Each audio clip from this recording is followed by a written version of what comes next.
lot of what we discussed today will be relevant for mothers and sons as well. But there are some specifics to the mother-daughter relationships, and I want to pick these out during the day. One of them is around the projections that as daughters we carry from our mothers, and as mothers we give to our daughters. I think often we carry different projections from our mothers than our brothers may do or than sons will do. And in blended families, actually, I think adopted daughters will often carry different projections from birth daughters as well.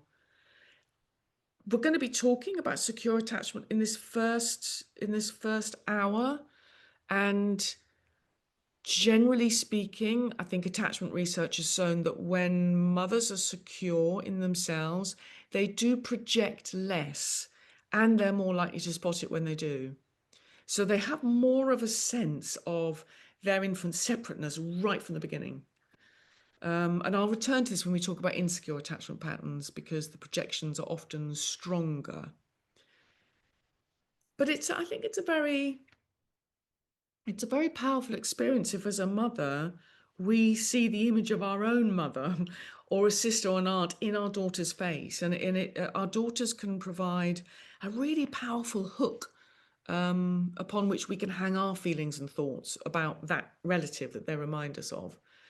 Equally, our daughter might remind us very strongly of ourselves, and then our projections onto them, which could be positive or negative, but they're aspects of self, and whether we welcome that aspect of self has a big impact on the nature of our projections towards our daughter. So even, I mean, positive projections happen all the time. Oh, I imagine when she grows up, she'll be just like me. You know, we'll go and do this together, and there's a desire maybe for connection, but nonetheless, there's a positive projection going on into the daughter. The other thing, I think, quite specific to mothers and daughters that I will weave through a little bit is just the impact of gender. I mean, what is it like for mothers to see their daughters enjoying the kind of freedoms that were denied her? I mean, I am fortunate enough to have been born at a time when women can work and can be educated and have gained some important rights to vote, for instance, to own property. But there's a long history, obviously, isn't there, of women being denied these things, and we carry that history and pass it down in deeply unconscious ways, I think, but from grandmother to mother to daughter. So there's a cultural environment there that has kept females in certain roles growing up. And as a mum, do we strive to want more for our daughters? Do we envy her the opportunities that we didn't have?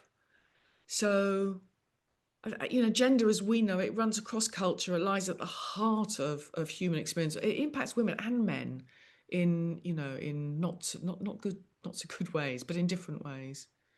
So, yeah, I think just to note that these internalized experiences of gender get played out in how we view our daughters. We might raise our daughters really differently to how we might raise sons, completely unconsciously. A lot of research has shown that mothers typically and largely unconsciously are still far more likely to play robustly with their son. And they're still more likely to give their daughters a baby doll to look after. It also shows, interestingly, that mothers, quite without knowing or thinking, tend to set their expectations higher for their infant daughters. And this was demonstrated in watching mothers set tasks for their children. And one of the ones that I was really struck by was that when I watched a video of a mother playing with her son and her daughter, and each time she interacted with her son, she placed the son's toy well within reach so that he could grab it. And each time she played with her daughter, she placed it slightly out of reach so the daughter had to work hard to get it. It was really fascinating. And she was someone who was really, really committed to treating her sons and daughters the same. And there were just so many ways in which she was more robust with her son and and just set him goals that were more easily achievable. But it was so interesting. It was so interesting watching it.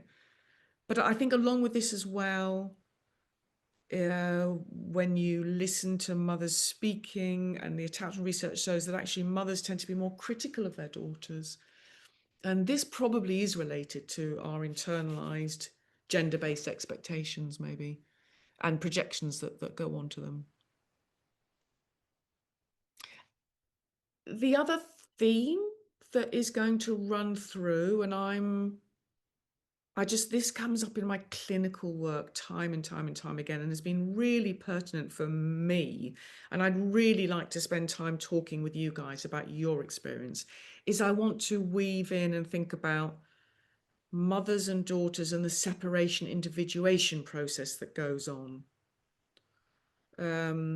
And these will really link into attachment styles, because on the whole, if we have more avoidant attachment patterns, we value separateness, and we value autonomy, and we value individuation, and we value our daughters going out into the world and achieving.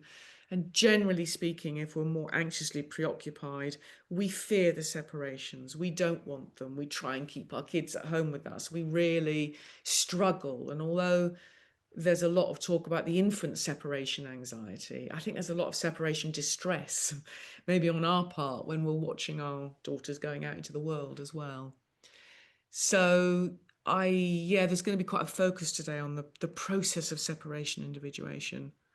And I guess the first really big separate experience is birth. Again, I'd be interested to hear your experiences, but the infant who comes out of the mother's body as a real baby immediately is in probable contrast to the imagined baby that's been there for 9 months.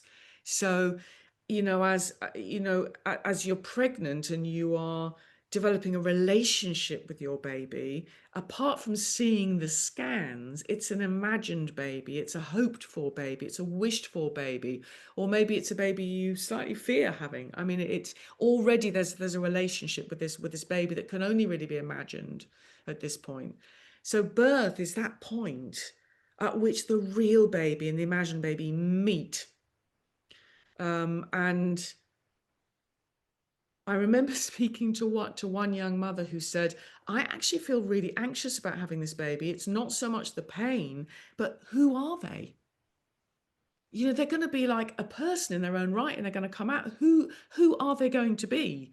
And this sense that they were going to like meet a stranger, and how were they going to get on with them, and were they going to like them? And there was a real sense of, I'd rather stick with my precious imagined fantasized baby than the real thing that's going to, emerge and be a real person. So, and I think that I think the more securely attached we are, the more open we are to adapting to the reality of this little baby that comes, and not holding on to the imagined and what we hoped for.